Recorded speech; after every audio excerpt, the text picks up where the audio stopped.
I am Wilson, 32 years old, and until recently, a successful IT professional who moved back home to help my struggling family keep their house. I agreed to help with mortgage payments on one condition: they needed to cut unnecessary expenses.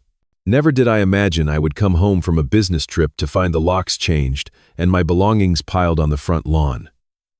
The note taped to my computer monitor read, "Reflect on your actions. Before I tell you how I turned this betrayal into the best decision of my life, let me know where you are watching from, and hit that subscribe button if you have ever had family take your generosity for granted." My career in tech had been on an upward trajectory for years.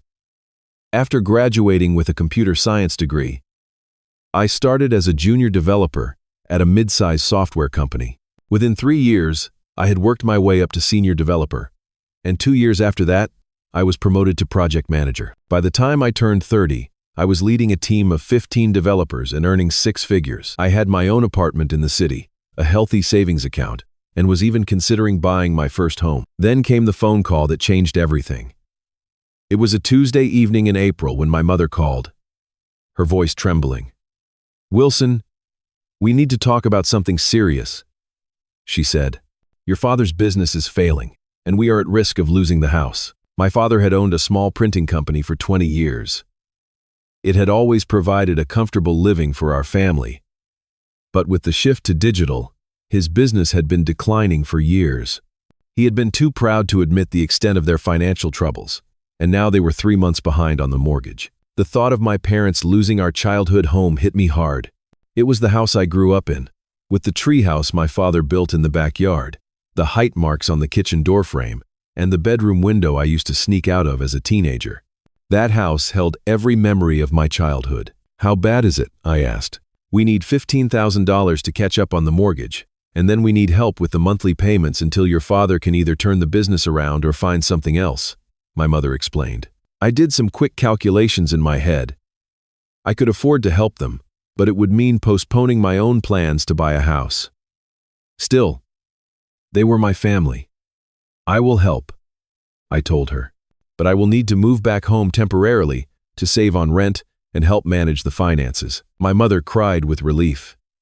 "You have always been our rock, Wilson," she said. The following weekend, I drove to my parents' house with a plan in mind. I would help them catch up on the mortgage and contribute to the monthly payments, but only if they agreed to cut back on unnecessary expenses. It seemed like a reasonable expectation. When I arrived, my parents and younger sister Amanda greeted me with hugs and gratitude. Amanda, 24 and working as a teacher, still lived at home.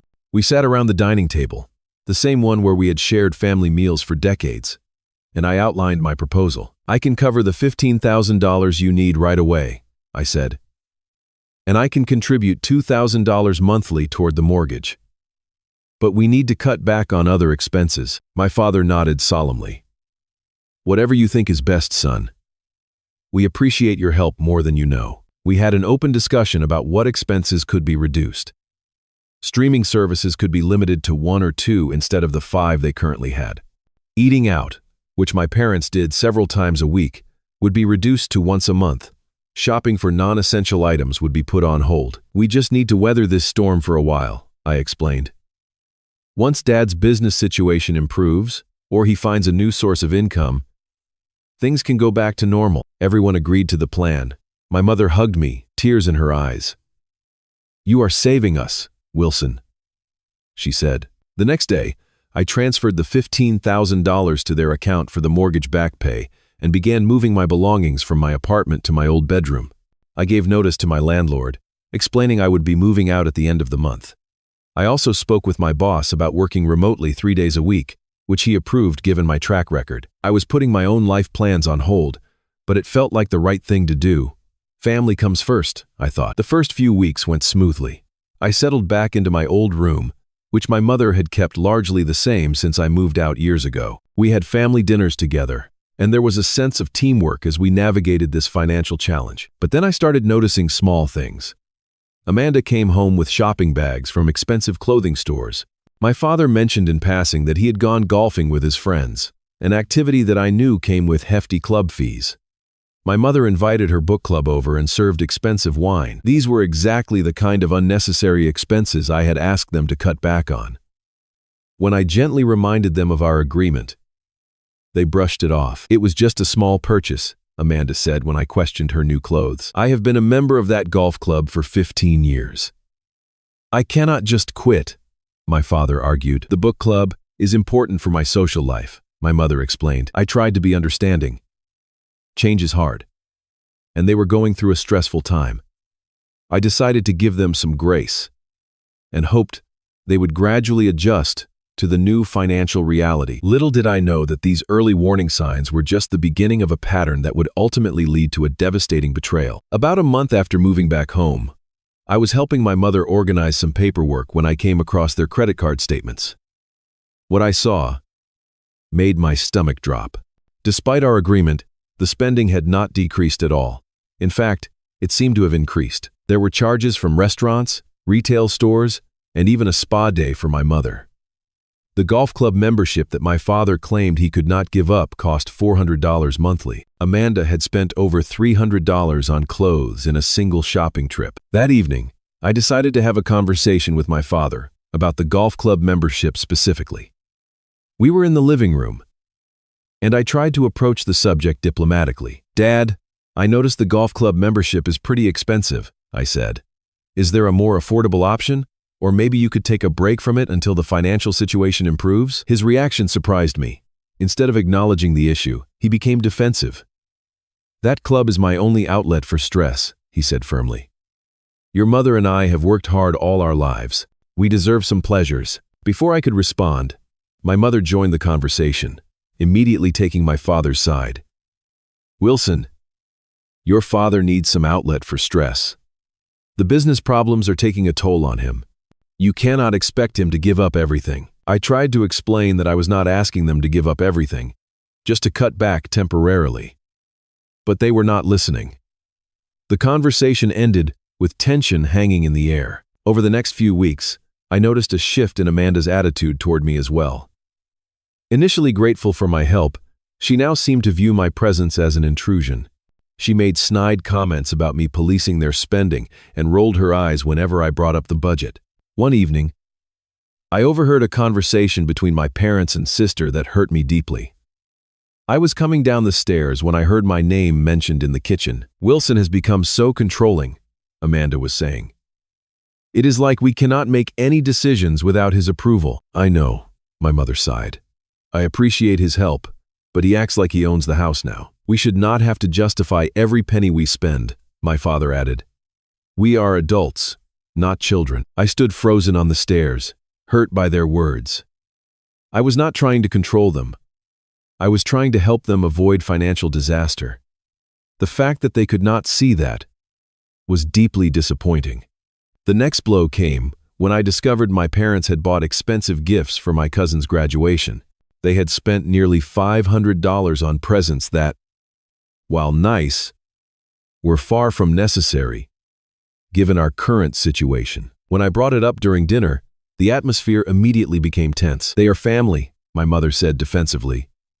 "We could not show up empty-handed." "There are thoughtful gifts that do not cost a lot of money," I pointed out. "We agreed to cut back on unnecessary expenses." "There you go again," Amanda interjected, "dictating how everyone should live." The meal continued in uncomfortable silence after that exchange. The tension began to affect our daily interactions. Family meals, once pleasant gatherings, became silent affairs, punctuated by superficial conversation. My parents started making plans without including me, and Amanda spent more time in her room when I was home. I felt increasingly isolated in what used to be my safe haven. The emotional distance was growing, and I did not know how to bridge it without abandoning the financial boundaries that were necessary. The situation with extended family members made things even worse. I learned that my parents had been complaining about me to aunts, uncles, and family friends, painting me as controlling and unreasonable. When my Uncle Robert visited, he took me aside and suggested I ease up a bit on my parents. "They have their pride," he said. "You cannot treat them like children just because you are helping with money." I tried to explain my perspective. But it was clear he had already formed his opinion based on my parents' version of events. Most of the extended family seemed to be taking their side, making me feel even more isolated. The breaking point came when I discovered they had taken a weekend trip to a lakeside resort without telling me.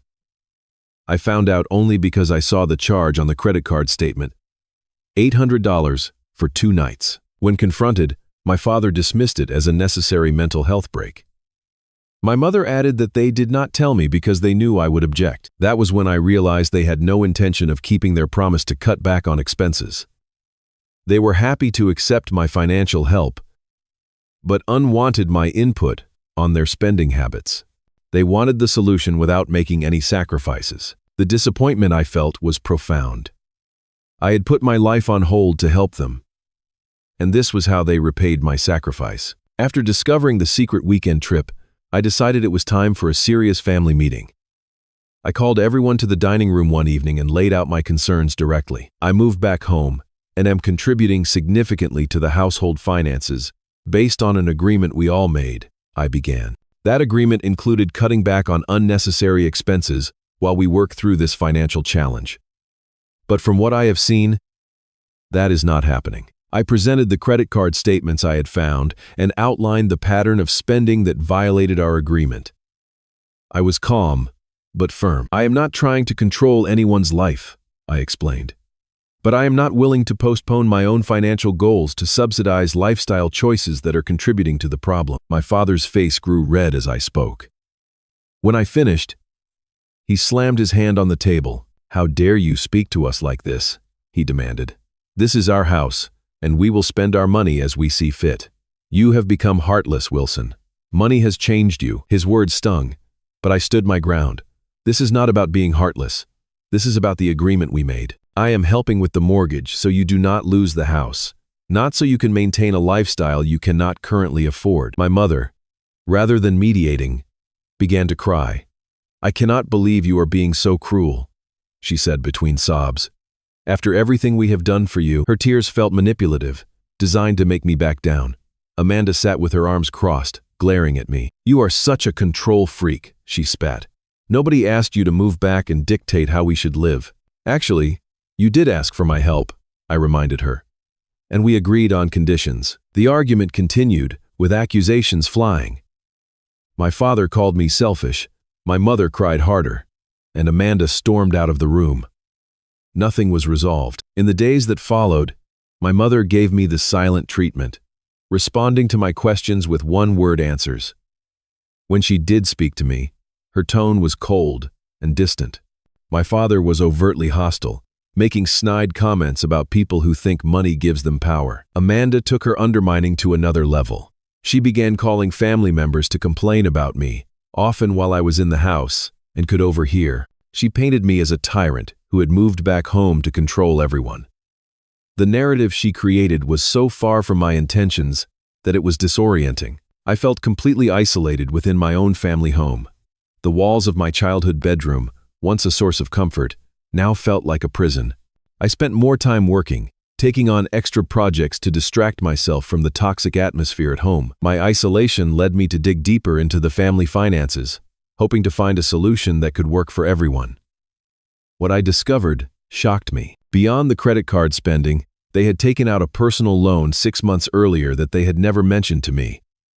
They were using my money to make minimum payments on debts rather than addressing the root problems. I also realized they had not been honest about the mortgage situation. The monthly payment was lower than they had claimed, meaning some of my contribution was going toward their discretionary spending, not the mortgage as I had believed. The realization that they had been lying to me about fundamental aspects of the financial situation was a turning point. This was not just about differing priorities. It was about deception. I called another family meeting, this time with all the new information I had gathered. I laid out what I had discovered and expressed my hurt at being misled. "I cannot continue to help financially under these circumstances," I said.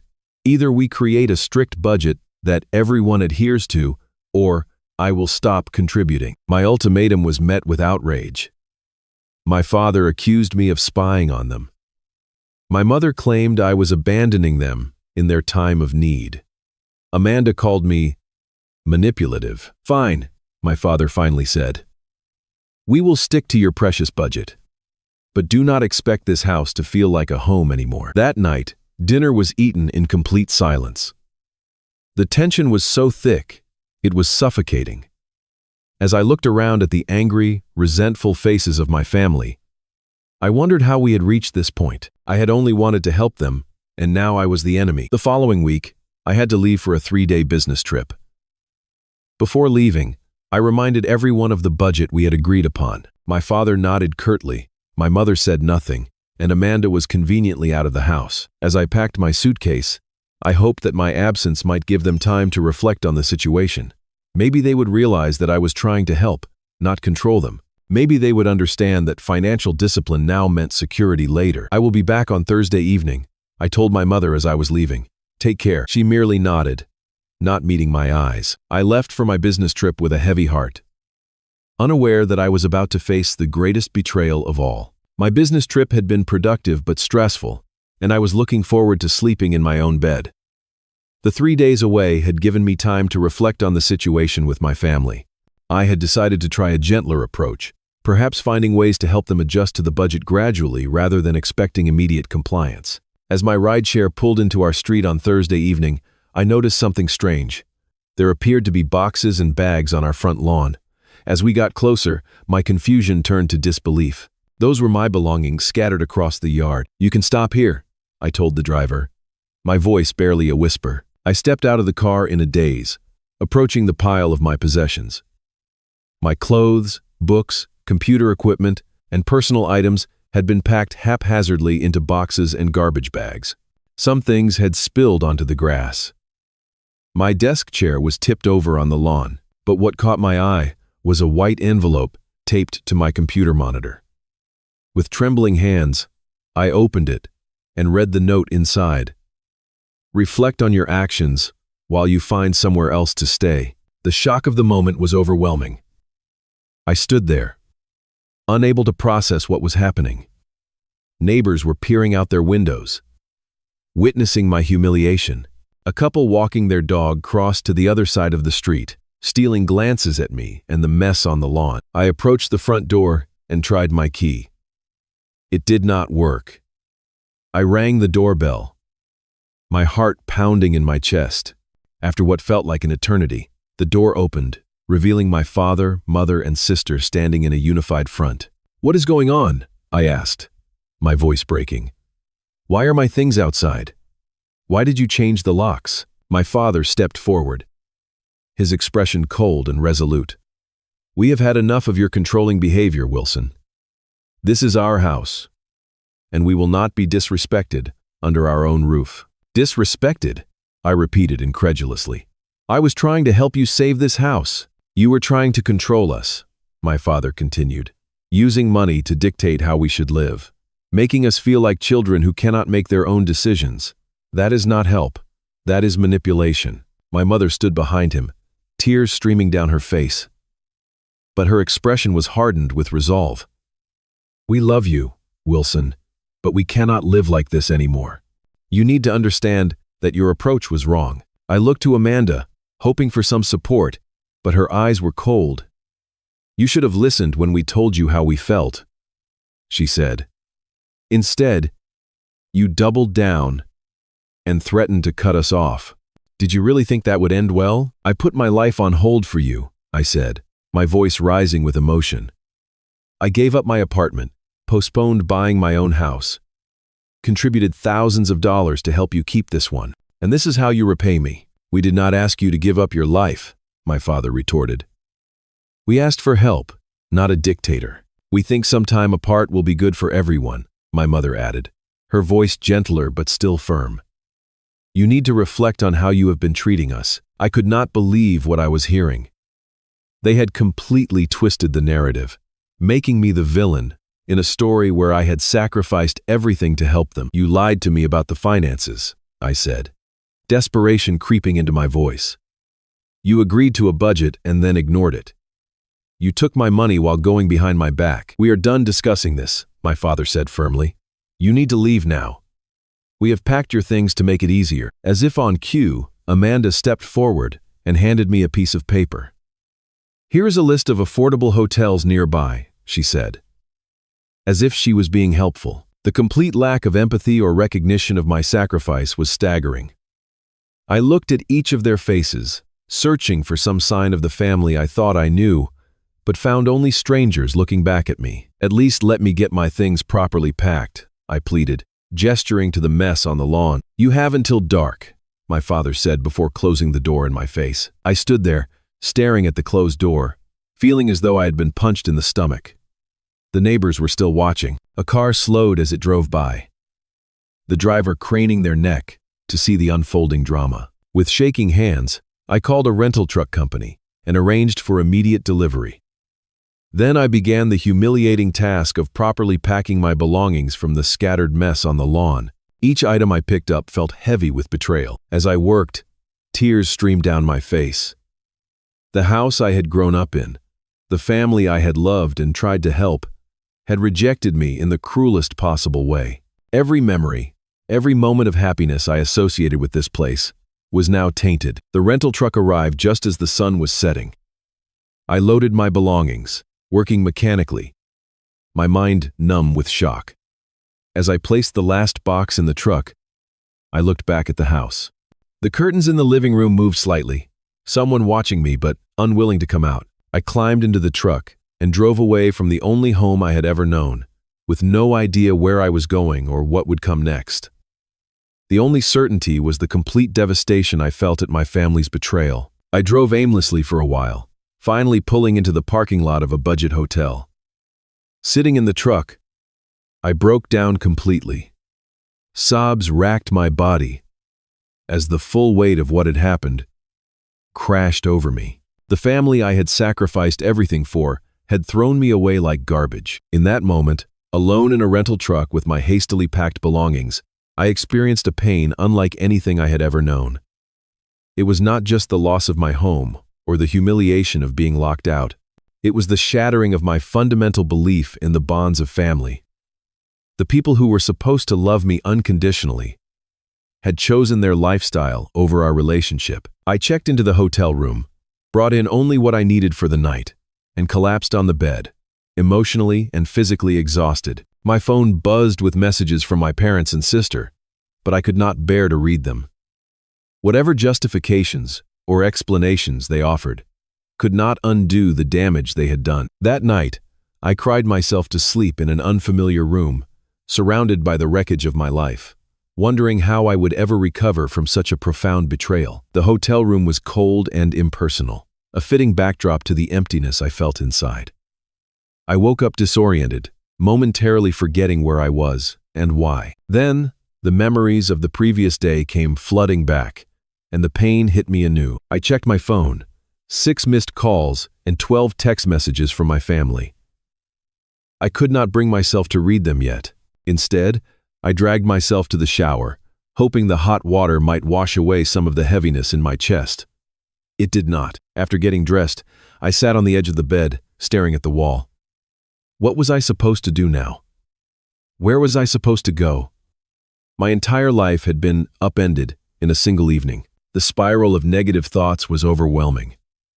Had I really been controlling and manipulative, as they claimed? Was I the villain in this story? Maybe I had been too rigid, too demanding.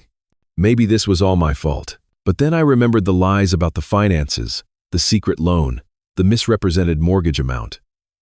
I remembered how they had agreed to the budget and then violated it repeatedly. I remembered my own sacrifices, made willingly for people who had ultimately betrayed me. The confusion and self-doubt were paralyzing. I needed someone to talk to, someone who knew me and could offer perspective. I called Michael, my best friend since college. Wilson, what's up, man? Michael's familiar voice was a lifeline. I need help, I managed to say before my voice broke. Where are you? I'm coming, he said without hesitation. 20 minutes later, Michael was at my hotel room door. One look at my face told him everything he needed to know. He pulled me into a hug, and I broke down again. Once I had composed myself, I told him everything that had happened. Michael listened without interrupting, his expression growing increasingly concerned. Wilson, he said when I had finished, what your family did was not okay. Not by any measure, but maybe they were right, I said. Maybe I was being controlling. Michael shook his head firmly. Setting boundaries is not being controlling. You were helping them financially and asked for reasonable adjustments to their spending. That is not control. That is a fair exchange. Then why do I feel so guilty? I asked. Because they manipulated you into feeling that way, Michael said. Think about it. They asked for your help, agreed to your conditions, took your money, violated the agreement, and then painted you as the bad guy when you called them out. That's classic manipulation. His words hit me like a revelation. I had been so deep in the situation, so emotionally invested, that I could not see the pattern. But hearing it described by someone else made the dynamic clear. They've always done this, I realized aloud. My whole life, they've expected me to fix their problems without them having to change anything. And when I stopped enabling them, they punished me. Michael nodded. That's a codependent relationship. They depend on you to bail them out, and you've been conditioned to feel responsible for their well-being. That night, Michael helped me find a furnished, short-term apartment. He stayed with me, helping move my essential belongings from the truck to the new place. His support was a stark contrast to my family's betrayal, reminding me that not all relationships had to be conditional. After Michael left, I began researching family dynamics and financial abuse. What I read resonated deeply with my experience. I learned about emotional manipulation, gaslighting, and the patterns of toxic family systems. I recognized my role as the family fixer and how it had set me up for exploitation. The more I read, the clearer my situation became. My family had not just betrayed me. They had been taking advantage of my sense of obligation for years. And when I finally set boundaries, they had retaliated with extreme measures designed to hurt and control me. That realization was painful, but also liberating. For the first time, I could see that their treatment of me was not my fault. I had tried to help them in good faith, and they had chosen to punish me rather than accept reasonable conditions. A phrase from one of the articles stuck with me. You cannot set yourself on fire to keep others warm.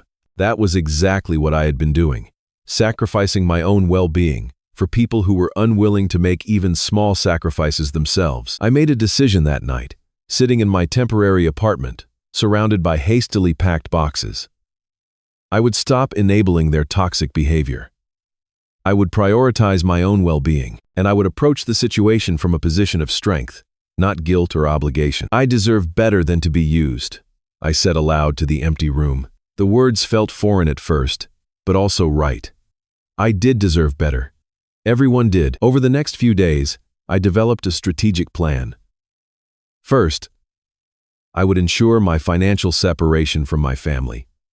Then, I would address the money I had already contributed. Finally, I would establish clear boundaries for any future relationship with them. The plan gave me a sense of purpose and control that had been missing since the betrayal.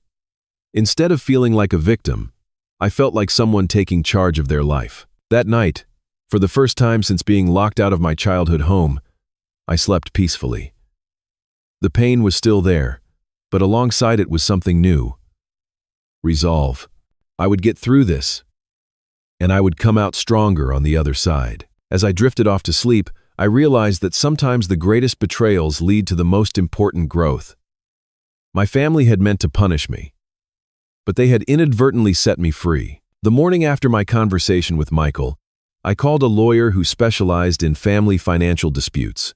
I explained my situation, detailing the agreement I had with my family and the substantial amount of money I had already contributed. Did you have anything in writing?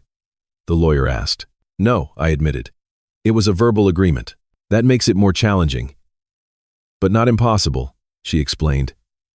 The first step is to document everything. Gather bank statements, showing your contributions, any text messages or emails discussing the arrangement, and a timeline of events. I spent the next 2 days compiling evidence. Bank transfers showing the $15,000 I had paid to clear their mortgage arrears. Monthly transfers of $2,000. Text messages where they acknowledged my financial help. It was all there in black and white. The lawyer reviewed my documentation and drafted an official letter. It stated that I had contributed $27,000 toward their mortgage under specific conditions that had not been met. It requested either repayment of the full amount or co-ownership of a proportional share of the house based on my contributions. This is a starting position for negotiation, the lawyer explained. They probably can't repay you immediately, and they may resist co-ownership, but this establishes that your contributions were substantial and made under specific conditions. I authorized her to send the letter via certified mail to ensure they could not claim they never received it. 3 days later, my phone exploded with notifications. My father left angry voicemails. My mother sent tearful text messages. And Amanda bombarded me with accusations of betrayal. The bank had also contacted them about the missed mortgage payment, as I had stopped the automatic transfer from my account. I did not respond immediately. Instead, I consulted with my lawyer, who advised me to schedule a meeting on neutral ground with clear objectives. I texted my father. I am willing to discuss the situation in person. Let's meet at Riverside Coffee Shop on Saturday at 2 p.m. This is not negotiable. His response was immediate and angry, but he agreed to the meeting. I prepared carefully, organizing my documentation and planning what I wanted to say. Michael helped me rehearse, playing the role of my father and throwing the worst accusations at me so I could practice responding calmly. Saturday arrived, and I went to the coffee shop early to secure a table in a quiet corner. My hands were shaking slightly, but I felt prepared. At exactly 2 o'clock, my parents and sister walked in. They looked stressed and tired, their faces tight with tension. "Thank you for coming," I said as they sat down. My tone was businesslike, revealing none of the emotional turmoil I still felt. "What is this about, Wilson?" my father demanded. "First you abandon us, then you send a lawyer after us? How could you?" I took a deep breath. "I did not abandon you. You changed the locks and put my belongings on the lawn. As for the lawyer, I contributed $27,000 to your mortgage under specific conditions that were not met. I am entitled to seek recovery of those funds." "We are family," my mother interjected, tears already forming in her eyes. "Family does not sue family. Family also does not lock family out of the house," I responded calmly. "But we are not here to trade accusations. We are here to discuss next steps." I laid out my terms clearly. Either they would repay the money over time according to a structured payment plan, or they would add my name to the deed for a proportional share of the house. Their shock at my transformed confidence was evident. They had expected me to be emotional, apologetic, easily manipulated. Instead, they faced a composed individual with clear boundaries and expectations. "This is ridiculous," Amanda scoffed. "You know we can't pay you back right now." "Then the alternative is partial ownership of the house," I replied. "That house has been in our family for 30 years, my father argued. "We are not adding your name to the deed just because you helped with a few payments." $27,000 is more than a few payments, I countered. "And those are the options. I'm not asking for anything unreasonable." The conversation continued in this vein for nearly an hour. They attempted various manipulation tactics: guilt, anger, appeals to family loyalty, even bringing up childhood memories. None of it swayed me. "I need your decision by next Friday," I said finally. "After that, my lawyer will proceed with legal action." As they left, my mother turned back. "Wilson, please reconsider. We are still your family. You should have thought of that before you put my belongings on the lawn," I replied quietly. The following week was tense. My parents called daily, alternating between anger and pleading. Amanda sent long text messages, accusing me of tearing the family apart. I maintained my boundaries, referring all financial discussions to my lawyer. Meanwhile, I focused on rebuilding my life. I secured a permanent apartment, transferred my remote work arrangement to permanent status, and joined a support group for people dealing with family estrangement. The group was particularly helpful, as it showed me I was not alone in setting boundaries with toxic family members. My family missed the Friday deadline without making a decision. True to my word, I instructed my lawyer to proceed with legal action. She filed a claim against my parents for the recovery of funds provided under false pretenses. The legal filing seemed to finally make them understand I was serious. My father called, his voice lacking its usual bluster. "We can't fight this in court," he admitted. "We don't have the money for lawyers. I've been telling you that you need to address your financial situation," I replied. "This is the consequence of not doing so." Eventually, they agreed to a structured repayment plan, $500 monthly, until the debt was cleared. It would take years, but it was a start. The agreement was formalized through our lawyers, with clear consequences for missed payments. The aftermath was difficult for them. Without my contribution, they struggled to make the full mortgage payment. The bank sent warning letters. They had to make significant lifestyle changes. My father finally gave up his golf club membership. My mother stopped her weekly salon visits. And Amanda had to start contributing more to household expenses. As for me, I was building a stronger support network. Michael remained a constant presence, but I also reconnected with college friends I had lost touch with. I joined a hiking group and started therapy to address the lingering emotional impact of the betrayal. Gradually, I felt myself healing. The pain did not disappear entirely, but it became more manageable. I no longer woke up feeling like I could not breathe. I no longer questioned my worth based on my family's treatment of me. Most importantly, I learned that I could survive without them. The realization was both sad and liberating. I had built my identity around being the reliable son, the family fixer. Now I was discovering who I could be when freed from those roles. 3 months after being locked out of my childhood home, I received the first repayment from my parents. The check came with a note that simply said, "We're trying." It wasn't an apology, but it was an acknowledgement. It was something. 6 months after the fateful day, when I found my belongings on the front lawn, my life had transformed in ways I never could have anticipated. My new apartment, while smaller than my parents' house, was truly mine. I had decorated it with care, creating a space that reflected my personality and priorities. Photos of friends lined the walls, but none of my family. I was not ready for that yet. My career had flourished despite the personal turmoil. The focus I had redirected from family drama into work had resulted in a promotion. I was now a senior project manager with an increased salary and more responsibility. The irony was not lost on me. My family's betrayal had inadvertently accelerated my professional growth. Therapy had been a crucial part of my healing journey. My therapist helped me understand the dysfunctional patterns that had defined my family relationships for decades. I learned that my role as the responsible one had been established early and reinforced throughout my life. My family had come to expect my help without reciprocating or respecting my boundaries. Healing doesn't mean you have to reconcile, my therapist told me during one particularly powerful session.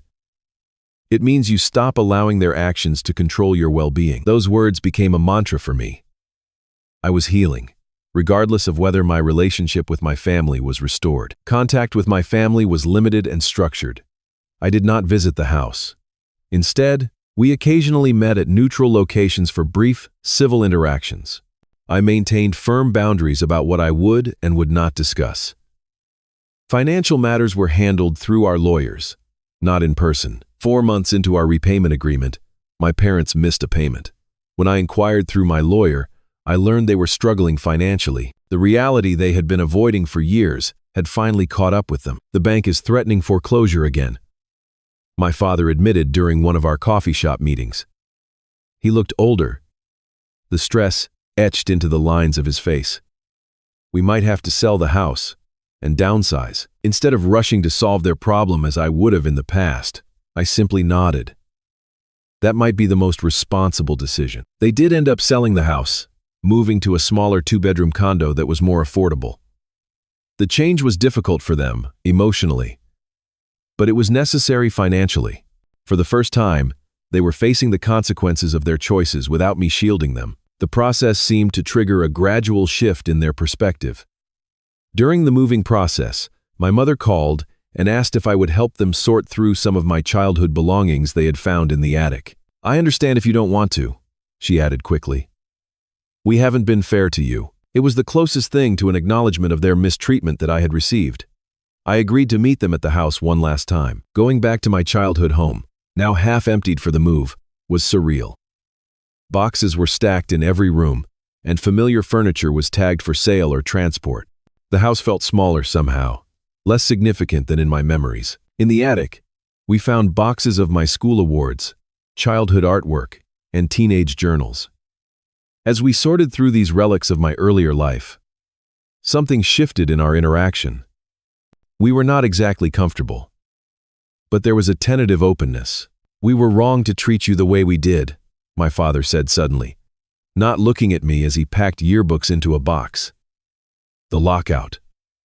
The way we twisted things to blame you. It was wrong." I did not respond immediately, processing the unexpected apology. "We were scared," my mother added. "Scared of losing the house, scared of admitting failure.